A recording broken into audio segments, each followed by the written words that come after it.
Hey guys, it's Amy at Zoe back, and I'm going to do my weekly reading update for March 15th, 2020. So this last week was super busy for me, but again, the world. It is kind of crazy out there. I definitely took this weekend to just stay at home and stay away from people. We actually even got snow on Saturday morning. That was weird. We hadn't had any this year, I don't think. Not enough or anything to count, so that was weird. But again, grocery stores are crazy. I don't know what that's all about. Anyway, so I picked up some things on Friday to make sure that I could get through the weekend, and I have not left the house, and I'm not looking forward to leaving the house on Monday, but I'm still, that's my job. I need to go, which is sad. Anyway, so I'm sorry for all those people who are having trouble with all the closures and having to work from home, and or people who are not getting to work as much. Right now I'm more concerned about, I have some family that are out of the country on a vacation that they had already been on when things started getting pretty bad this week. They'd already left, so I'm kind of just a little concerned more for them than myself right now. But I don't, they're fine. I did talk to them, but it's just like I keep hoping the travel bans don't change again. So we'll see what happens. Anyway, so most of my reading done this week was by audio. I just did not read a lot of physical books. By the time I got home from work every day, I was just not in the mood. Why am I kind of crooked? Anyway. So the first one I finished was my audiobook for the Guns of August. This was by Barbara W. Tuchman, and this was published in 1962, but I think it is such a good history of what actually happened that first month of the war. World War I is a war that I do not know a whole lot about. I did not study much about it. I read a couple books like All Quiet on the Western Front, although that's been since high school, so I don't really even remember it. And but we were more focused on World War II, I think, most of the time, due to the fact that, my grandparents were around during that time, and fought. So, but this was interesting to hear about World War I and how things were changing from wars but in the past to this one. And it was really cool to get all the perspectives from Germany and Belgium and England and France and Russia, and how that first month went for all of them. I really liked it. The audiobook was narrated by Wanda McCadden, and I did enjoy that. I thought she did a good job. I did enjoy this. I would definitely pick up another book by Barbara Tuchman. From what I understand, she was a self-made historian, or self-learned. So I would like to read some of her other stuff. I know she does other time periods and other events, so I think at least that's what I thought I heard. I don't know. I'll have to check again, because that was a week or so ago when I looked that up. But I'll have to look again, and I would like to read something else by her. So if you have read a book by her, or you have a book that you think was good, let me know. Really, really enjoyed this. I'm glad I finally picked that up. And then when I finished that Monday, I started a new audiobook. I started The Untold Lives of the Women Killed by Jack the Ripper by Haley Rubenhold. So this I also listened to on audio. I had gotten the audio on sale one day. I don't remember when. So this was narrated by Louise Brealey. So this was really good. I really enjoyed this in the way that this followed each of the women from as much as we know about their lives before they were killed. And it shocked me that I did not really comprehend that 4 of them were in their 40s, like that. They were much older than I thought, and only the one was in their 20s, and the last one, and all the rest of them were mostly, even though they were condemned as prostitutes, not all of them took part in that. Mostly they were just homeless, and it is a really good look at the Victorian society on how they classified the fallen woman, who was just not in the home, and she's not protected by male family members, but out on her own. Even though most of these women were in relationships at the time, And they had been married and had kids and had their lives had just spiraled out of control at some point where they became homeless. And a lot of it had to do with alcohol or family situations. So it was very, very interesting. I really enjoyed looking at that perspective and going, and being more aware of that, which is, as I said, I read a lot of true crime stuff when I was younger, and that was part of it. Of what I liked was hearing about the people, and actually understanding maybe, I don't know, not the killers, but like as I said, I liked it that this was on the actual the victims and what their lives were like. And there is nothing really about the killings or really specified. There's only a few little details. Most of it she just glosses over because the book is not about Jack the Ripper. This is about those women that died unjustly. So anyway, I really enjoyed this. I have a question though. So at one point, I don't know, halfway through the book, I came home and I had like a half a chapter, like 3 pages before the next chapter break. So I thought, okay, I'll listen to it still at home and then I'll, to put my bookmark in of where I was. So I was following along doing the text audio combo. And I've never had a book have so many differences between what was written and what was being said. Now, the narrator was saying almost exactly the same thing, but the words were all changed around. The sentences were structured differently. I have never seen that before. Have you got, is that something normal for audiobooks that they change that much? I mean, it was more changes in 3 pages than I can count. Like, I don't know how many it was. It was like every other sentence sometimes that she just dropped a word or a part of a sentence, and then she'd change it and put that part of the sentence like earlier, and it was weird. I had never seen that or heard that before. And again, a lot of times I just when I go to put my bookmark in to show where in the audiobook I am, I listen to it for a little bit just to find the spot where I'm at. And I've never had it be so different for just a little bit. So I don't know. Anyway, I just thought it was weird. It was still a good audiobook, and I now want to get my own copy of this. So, because again, this came from the library. So, but it's not a rush now that I've read it, but still, audio was weird. And then the only physical book that I finished reading was Hidden History of Civil War Oregon by Randall B. Fletcher. So, this was a really interesting little history book on veterans of the Civil War and how they either came to Oregon or things they did while, earlier before the war they came through, or they came from here. There's only a few that came from Oregon that went to the war, but most of them had been, during the war, they'd done their stuff and then they'd come over, and as they migrated west, they ended up in Oregon. So it was really fascinating on some of the people who came and their names, where you see certain cities or counties named after them. I thought it was a really good little just light history, and it was nice to see something that I didn't know how much connection Oregon would have to the Civil War, since we were way on the West Coast over here, and I wasn't quite sure on that. So it was really good. I borrowed this from my dad.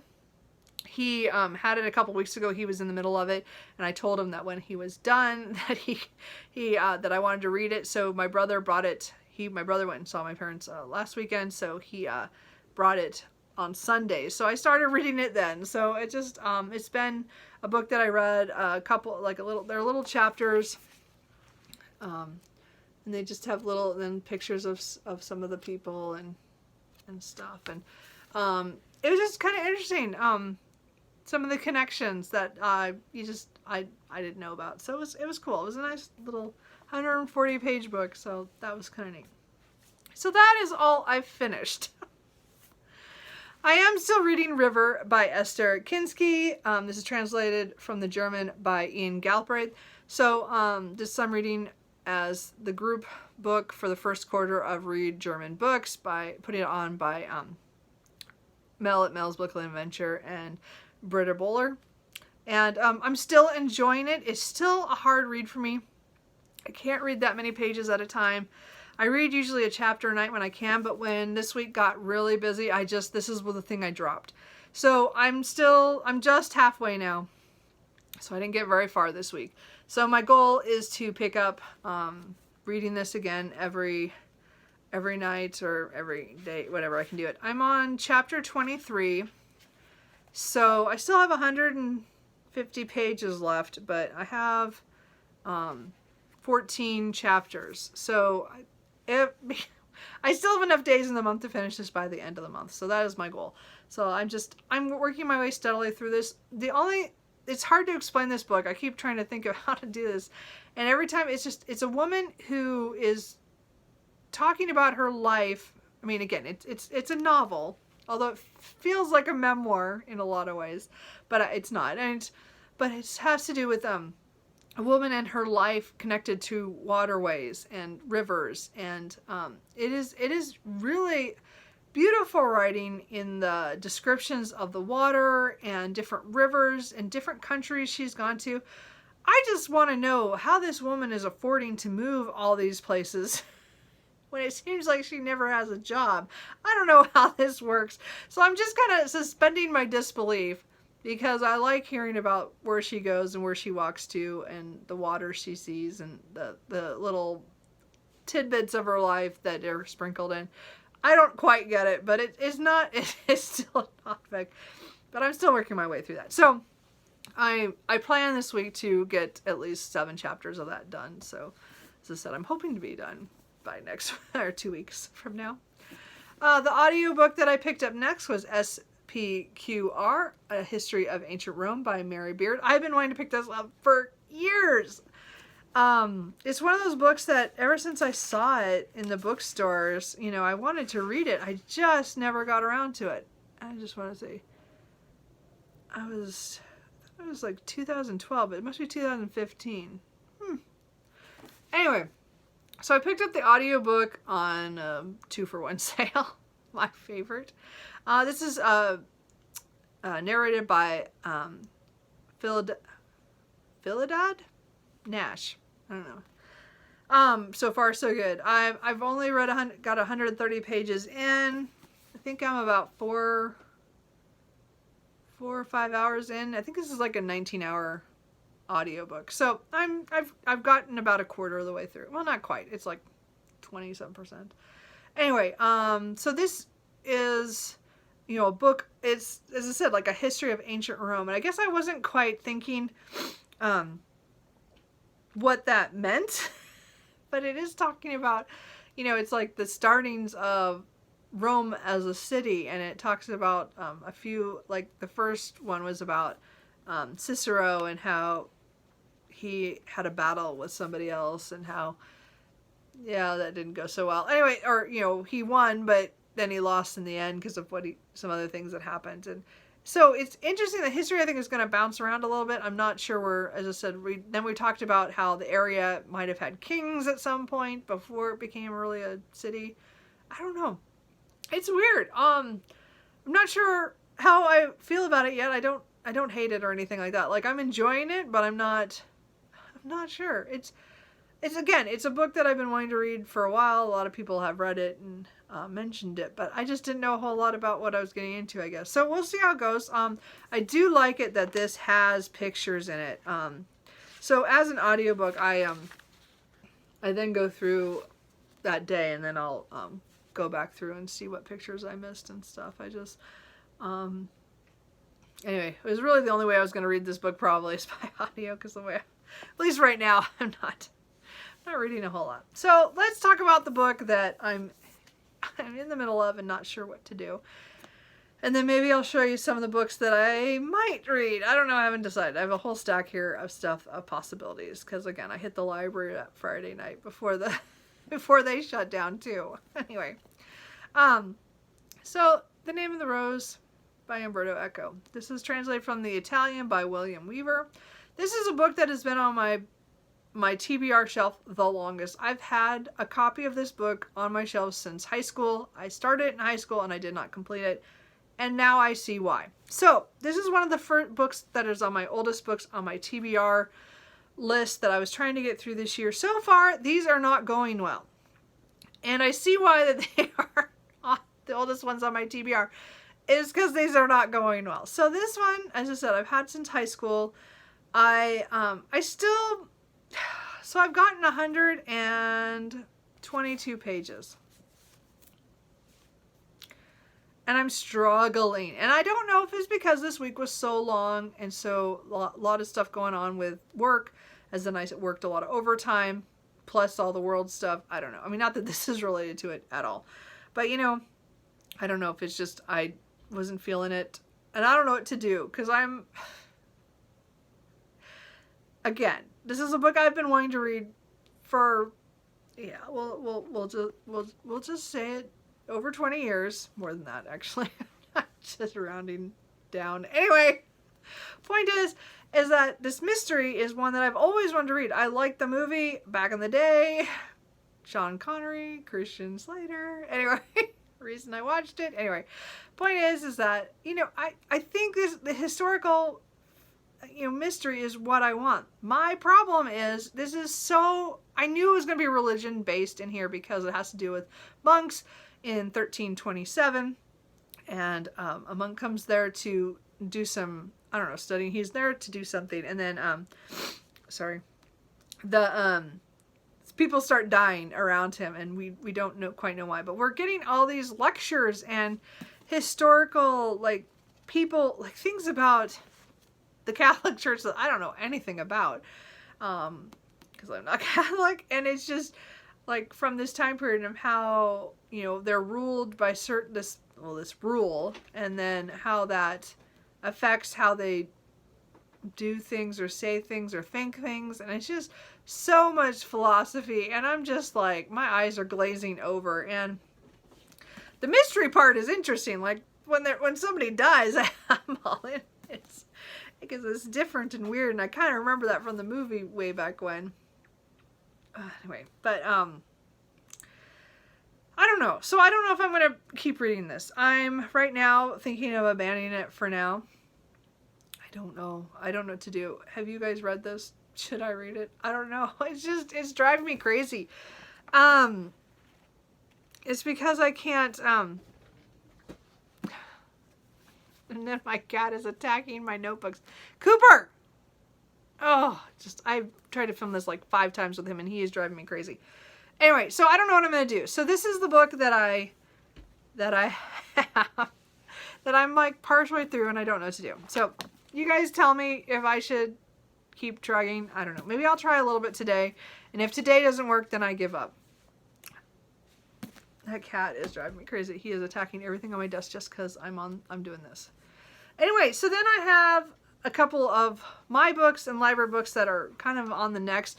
I have abandoned Les Mis, as in I didn't start it. I decided March of the Mammoths was not going to happen this year. Oops, sorry, excuse me. So it's just not going to happen. So here are the books that I have that I could read. Again, I have another Sheriff Dan Rhodes Mysteries, Shotgun Saturday Night, which is book number 2. And I'm so looking forward to reading about my sheriff of a small Texas county and the people that all live in that town. So I really like to pick up another one in this month. We'll see.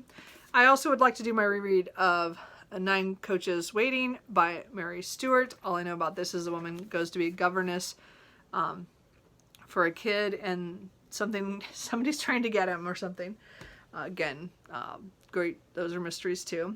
And I also might pick up The Broken Girls by Simone St. James, which is the last one on my TBR other than Les Mis that I haven't touched yet, at least tried.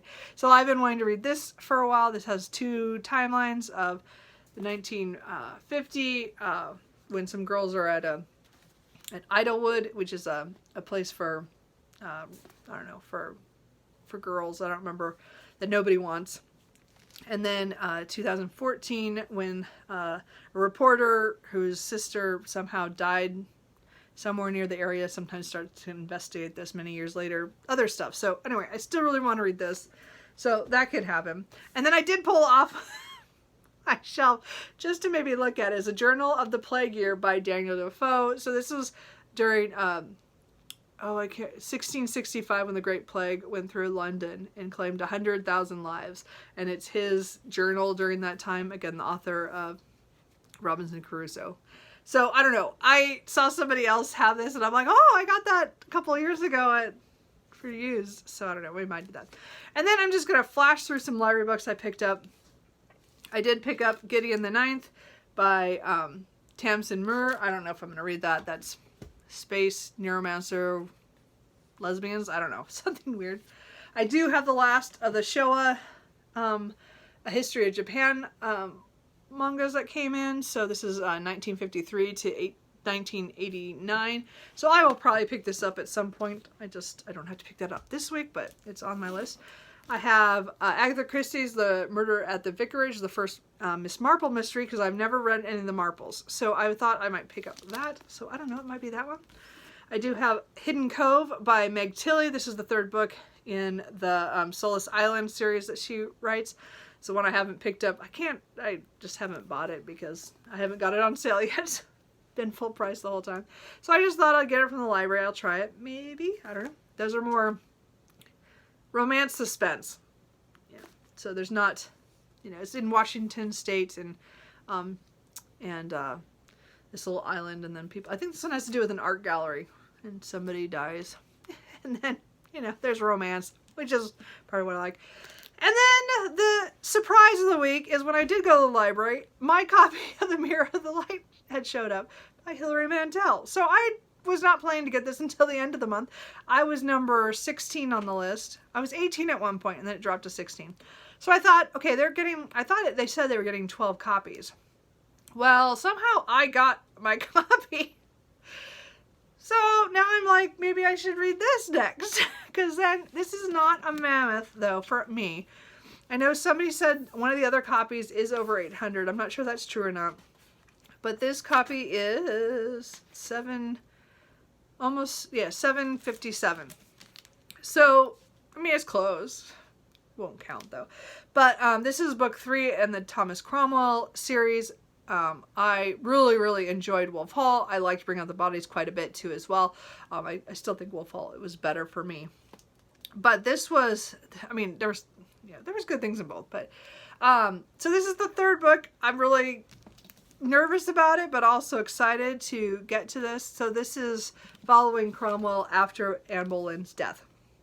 So again, I might be picking this up right away. But since the libraries are closed, I have it at least until the 31st. So, which is sad that they had to close the libraries. I was really glad I got in there on Friday. They didn't close ours until yesterday.